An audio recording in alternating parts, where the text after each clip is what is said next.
अनेक कामं केली म्हणून तर 10,000 रुपये पडले आपल्याला. जर कामच करणारा नसतो, काम करणारा माणूसच नसतो, लोकांना माणूस काम करणारा आहे का हे जर नसतं, माहीत नसतं, तर एवढी तरी मतं कशाच होतं. आज एका गावामधल्या गावात जर वार्ड बदलून उभा राहिला तर त्याला घेतले म्हणते दाडाच होत नाही लोकांचं. या भागात तेव्हा उभा राहायचं गावातल्या गावात सुद्धा उत्तर भागात दक्षिण भागात येऊन म्हणजे तालुक्याचं ते लोक आहे तिकडे लगेच बार्शी तालुका उत्तर सोलापूर माढा तालुक्याची बॉर्डर आहे नरखेडला आणि इकडे गेलं तर लगेच मंगळवेढा तालुक्याची बॉर्डर आहे दक्षिण सोलापूरची बॉर्डर आहे. म्हणजे मोहोळच्या एका टोकापासून दुसऱ्या टोकाला येऊन आपण उभं राहिलो. आता काय म्हणाले अरे कधी म्हणतो तू उभारला तर ना तुझी दोन पोरं असताना तू स्वतः उभारायचा योग्यतेचा म्हणजे नाही का वयात बसत असताना तुम्ही उभारला नाही आणि एक पैशावाला कारखानदार आहे म्हणून त्या ठिकाणी त्याला उभा केला नाही. तुम्ही स्वतः उभारला नाही तुम्ही काय उभारायचं धाडस दाखवलं नाही आणि त्या ठिकाणी त्या परिस्थितीमध्ये आपण जर बाळासाहेब पाटील अजिंक्यराव पाटील राजेंद्र पाटील यांच्यापैकी जर कोण उभारला असता माझ्याबरोबर आणि जर माझा बरोबर झाला असता तर मात्र ते आपला त्या ठिकाणी तो शब्द लागू आहे. तू उभारलाच नाही ना. हा जी जनरल निवडणूक झाली ती लढत महत्वाची होती.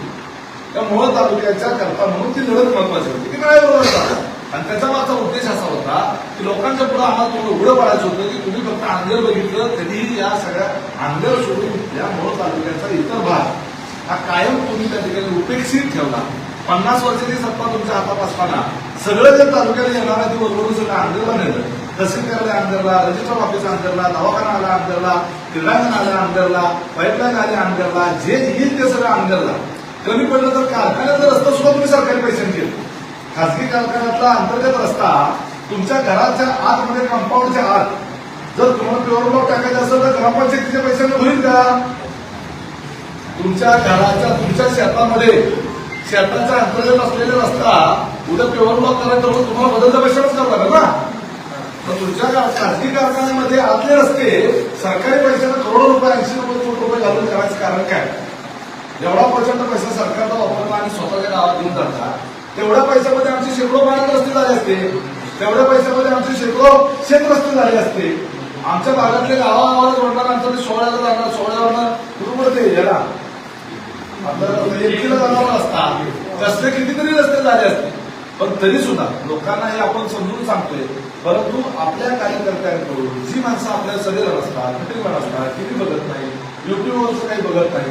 काही आपल्या वृद्ध महिला वृद्ध नागरिक जे अशिक्षित आहेत जे मजूर आहेत जे कामाला जातात जे रोजचा हातावरचा पोट आहे ज्या महिला रोजच कोलपायला जातात त्याला राजकारणाची त्या रस्त्याची रोजच आहे त्या तुमच्यासाठी त्यांना तो मांडी घासायला जातात जुनं मांडी करतात. अशा जे कोणी एक गरीब वर्ग आहे मजूर वर्ग आहे ह्या सगळ्या वर्गांपर्यंत त्याच्या या गरजाच्या करता कोण तुमच्या भविष्यामध्ये उपयोग पडणार आहे. तुमच्यावर आज जी मनोरंजन करण्याची परिस्थिती आहे किंवा तुमची जी गरिबी आहे गरिबीच बाजूला कधी जात नाही तुमची प्रगतीच होत नाही ह्याला कोण जबाबदार आहे हे समजावून सांगण्याची आपल्याकडची व्यवस्था कधी पडते आणि त्याच्यामुळं त्याचं मत तयार होतं.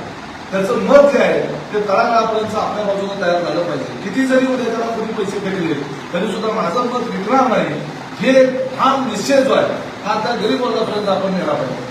सगळेजण म्हणतात पैशाचं प्रचंड वाटप झालं काही जण म्हणजे 22,000 जणांना पाकिटं वाटली एवढी पाकिटं वाटून 1300 मतं आलं. आता ते खरं खोटं नंतर म्हणते की हे त्यांना परत मला वाटून की आम्ही कोणी मान्य करत नसतं की पैसे वाटले वगैरे. ते तुमच्या सगळ्या गावाला प्रत्येकाला जीवाला माहिती आहे त्यांच्या जीवाला माहिती आहे काय केलं.